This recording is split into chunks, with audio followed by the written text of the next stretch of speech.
But speaking of, you brought up Starbucks, and we have a clip that Sister Georgia Ford was able to get in the Starbucks unionizing efforts there in the Twin Cities.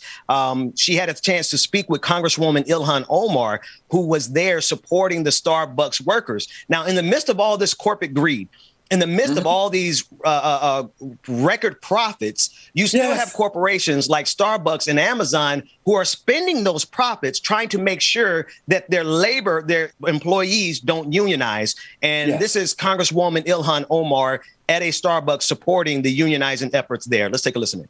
We're really excited to be here at Starbucks in Minneapolis to come and support and stand in solidarity with workers here who are trying to create their own union. We believe in the collective power that unions create in regards to bargaining for a more dignified workplace, and it's really exciting to see it from the ground up. Corporations are not caring about their employees anymore. It's gone away. And you have all these people who are considered, especially the people who are considered essential during the pandemic. Like, I'm so essential that I have to go out while there's a global pandemic and go to work, but I'm not essential enough that I deserve to afford rent and groceries. Like, that doesn't add up to me. I'm Casey Copeland. I have been a partner at Starbucks for 3 years. This is my 3rd location here in Minneapolis. And I'm just really excited about what we've gotten started here. Already people are coming in and ordering coffees and changing their name to Union Strong, and we have customers yelling about solidarity as they walk out. It's been really overwhelming, like the amount of support that we've had. So one of the biggest things that's really important to us is kind of the health and safety of our partners and of our customers. Haven't felt like the decisions that have been made have really made sense for the people that are kind of on the ground, like really dealing with the repercussions of that. Additionally, we would like Starbucks to start kind of putting more money into more social and material support towards the marginalized communities that they kind of cater to. They do a lot to kind of brand themselves as very progressive, and we don't feel like the support for us as partners to upkeep that is necessarily there.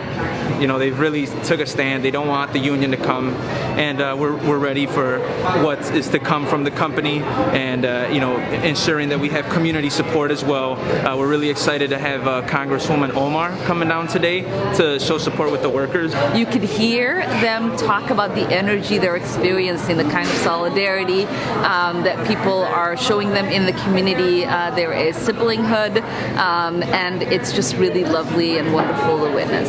I know that this movement is going to grow, that it's not just going to stay with one store in Minneapolis or one store in St. Paul. There is so much energy in a lot of the other Starbuckses in the Twin Cities area.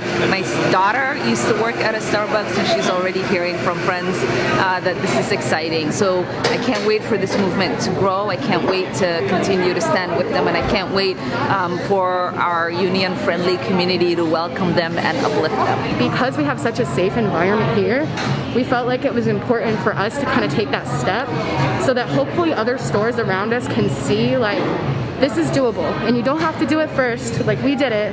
Now join us. I love that. You don't have to do it first. We did it. Now join us. Now, that's the Starbucks there in the Twin Cities. And Dr. Mack, if you pull up to the Starbucks in Bankhead, Buckhead, College Park, it's all black staff out in the country where my mama has a Starbucks. Well, she doesn't own it, but there's one out there by her. It's all black. I want people to understand the unionizing efforts are black issues as well. Ben, I'm just playing around with some just simple math. And, you know, we're talking about the amount of money that these CEOs make. Just take, look. So there's 2,080 hours in a work week. Hey, Google, how many employees are there at Amazon? On the website howigotjob.com, they say, let's know about how many employees does Amazon have. Google, stop. They said they got about 170,000 workers. So if you multiply that times 170,000, that's 353 million, right? 353 million. Jeff Bezos has 184 billion. Jeff Bezos can take $1 billion and give these people an incredible raise just off of $1 billion. 184 billion, Ben. I need folks to understand what that means. That means that this man can spend $184 million a year for 1,000 years. And you're talking about workers. So the CEOs of these companies, and that's what they're talking to in their quarterly report. Remember who they're talking to in the quarterly report. They're talking to their stakeholders and they're talking to the analysts. And the analysts, if they say the right things, the analysts are going to make those stock prices go up, and they're going to make even more money because they can say, we raised the prices on Ben and Carl, and Ben and Carl didn't say a thing. They just continue to pay it.